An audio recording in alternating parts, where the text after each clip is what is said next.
Break के बाद आपका स्वागत है। आप देख रहे हैं विजय तिलक और यूपी उत्तराखंड का मूड क्या है, सबसे बड़ा सर्वे। और मेरे दो सहयोगी लगातार हमारे साथ बने हुए हैं। डाटा सेंटर से राजेंद्र देव हमारे साथ लगातार एक सवालों के साथ जुड़े हुए हैं और ब्रेकिंग सेंटर से मेरी सहयोगी स्नेहलता भी मौजूद हैं। तो इन दोनों लोगों से लगातार बात कर रहे हैं। और आइए अब बारी है आज के सबसे बड़े सवाल की, वो सवाल जिसका इंतजार आप सब लोगों को था। क्या है वो सवाल? सीधा डाटा सेंटर का रुख करते हैं राजेंद्र देव के पास। जी राजेंद्र, बताइए। बिल्कुल रोहित जी, ये सवाल नहीं है बल्कि सारे सर्वे की आत्मा है। ये वो सवाल है, ये वो बात है जिस पर सबकी निगाहें हैं, जिस पर सब सोच रहे हैं। और वही सवाल लेकर हम लोगों के पास गए। सवाल ये है कि अगर उत्तर प्रदेश में चुनाव हुए आज तो किसको कितनी सीट मिलेगी। जी हाँ, यही सवाल है और ये इस सर्वे की आत्मा है, सोल है रोहित जी। ये सवाल लेकर हम उत्तर प्रदेश के 50,000 लोगों के पास गए और ये सवाल सारे सवालों के बीच में खड़ा है। सारे सवाल यहीं पर आकर टिकते हैं, सबके मन में यही सवाल है।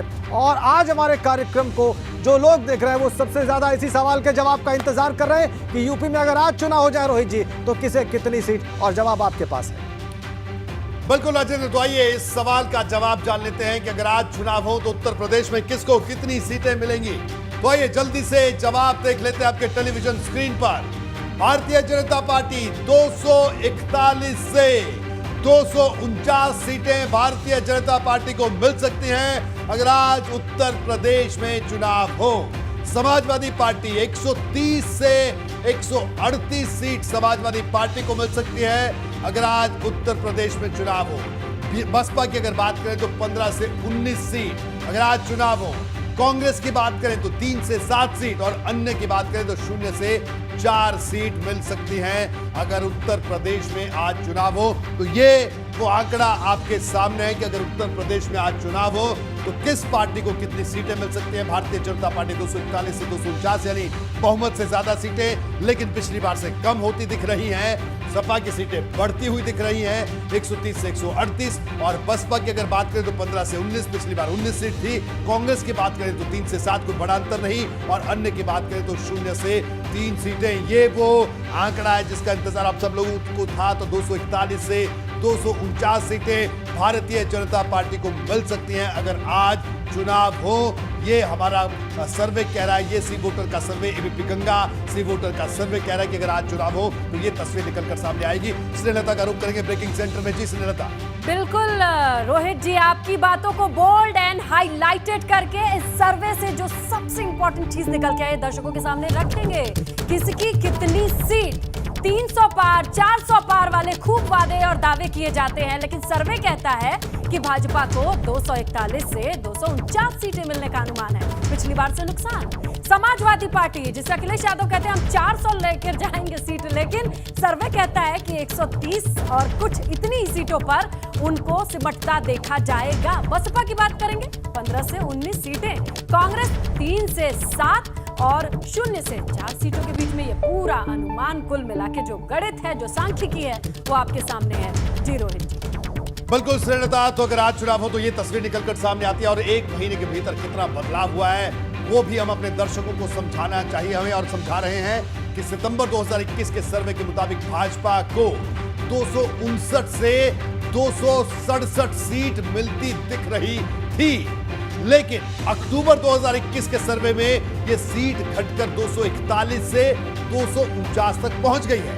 मतलब सर्वे के मुताबिक यूपी में भाजपा को एक महीने में 18 सीट घटने का अनुमान दिख रहा है। यानी एक महीने में 18 सीट का नुकसान होता हुआ दिख रहा है अभी अगर आज चुनाव हो। वहीं सपा की बात करें तो पिछले महीने उसे 109 से 117 सीट मिलती दिख रही थी। इस बार की बात करें तो 130 से 138 सीटें सपा को मिलती दिख रही हैं। यानी सपा को एक महीने के अंदर 21 सीटों का फायदा होता हुआ नजर आ रहा है। यह आंकड़ा भी अपने आप में बड़ी तस्वीर दिखाता हुआ लग रहा है। वहीं बसपा की अगर बात करें तो बसपा को पिछले सर्वे में 12 से 16 सीट मिलती दिख रही थी, लेकिन इस सर्वे में उसे 15 से 19 सीट मिलती नजर आ रही है। मतलब बसपा को 3 सीटों का फायदा होता हुआ दिख रहा है। तो ये बड़ी तस्वीर निकलकर सामने आ रही है। वहीं कांग्रेस की बात करें तो उसकी सीटों में किसी भी तरह के बदलाव का कोई अनुमान नहीं है। उसे 1 महीने पहले भी 3 से 7 सीट मिलती दिख रही थी और आज भी वैसी ही स्थिति कांग्रेस की नजर आ रही है। लेकिन अन्य की सीटों की अगर बात करें तो उसमें नुकसान जरूर नजर आ रहा है। अन्य को पिछले सर्वे में जो सीटें मिल रही थी वो 6 से 10 मिलती नजर आ रही थी, लेकिन वो अब घटकर 0 से 4 तक पहुंच गई है, यानी 6 सीटों का नुकसान। तो ये देखिए, ये हम आंकड़ा आपको दिखा रहे हैं। सितंबर का आंकड़ा आपको दिखा रहे हैं और अक्टूबर का आंकड़ा दिखा रहे हैं। भाजपा भारतीय जनता पार्टी की अगर बात करें, सितंबर में 259 से 267, लेकिन अक्टूबर में 241 से 249, यानी 18 सीटों का नुकसान। सपा 109 से 117, लेकिन अक्टूबर की अगर बात करें तो 130 से 138, यानी 21 सीटों का फायदा 1 महीने के अंदर। और बसपा की अगर बात करें तो 12 से 16 सीटें आ रही थी सितंबर के महीने तक, और अक्टूबर की बात करें तो 15 से 19, और अंतर की बात करें तो यानी 3 सीटों का इजाफा बसपा के लिए होता हुआ नजर आ रहा है। और आइए अब इसी सर्वे को अगर हम बड़ी बातों के तौर पर देखें तो सीधा ब्रेकिंग सेंटर का रुख करेंगे। श्रीलता का जी, श्रीलता।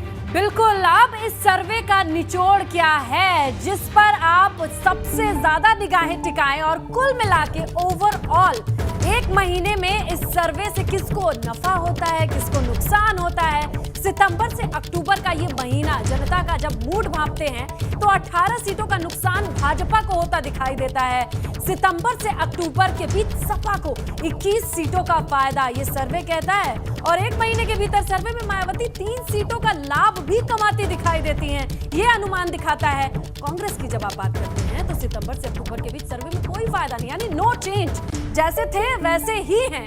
तो ये बड़ी जानकारी सर्वे का जो पिछले महीने से हमने तुलना करने के बाद दोनों चीजें आपके सामने रख दी हैं, और फायदा नुकसान किसका हुआ इसे कोई फर्क नहीं पड़ा, ये भी आपके सामने है।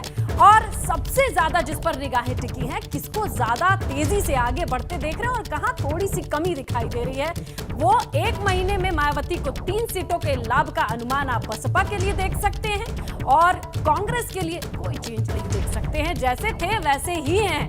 और इसी तरीके से हम हर महीने के सर्वे की तरफ जैसे जैसे आगे बढ़ रहे हैं, पिछले 2 सर्वे की तुलना को टैली को वो भी हमने आपके सामने रख दिया है। जी रोहित जी। बिल्कुल श्रीलता, तो ये बड़ा आंकड़ा और बड़ी तस्वीर, और जल्दी से अगले बड़े सवाल पर रुख करते हैं। राजेंद्र देव के पास चलते हैं जो कि डाटा सेंटर से हमारे साथ मौजूद है। जी राजेंद्र, अगला बड़ा सवाल। रोहित जी, हमने सीटें तो बता दी कि किसको कितनी सीटें मिल रही हैं, लेकिन वोट शेयर किसका कितना है, ये सवाल लेकर हम जनता के पास गए। और देखिए रोहित जी, ये सवाल बहुत अहम है, क्योंकि बहुत छोटे से वोट शेयर के परिवर्तन से कभी कभी सीटों में बहुत जबरदस्त फर्क आ जाता है। और जब ये सवाल लेकर हम गए तो मकसद हमारा ये था कि असल में रुझान वोट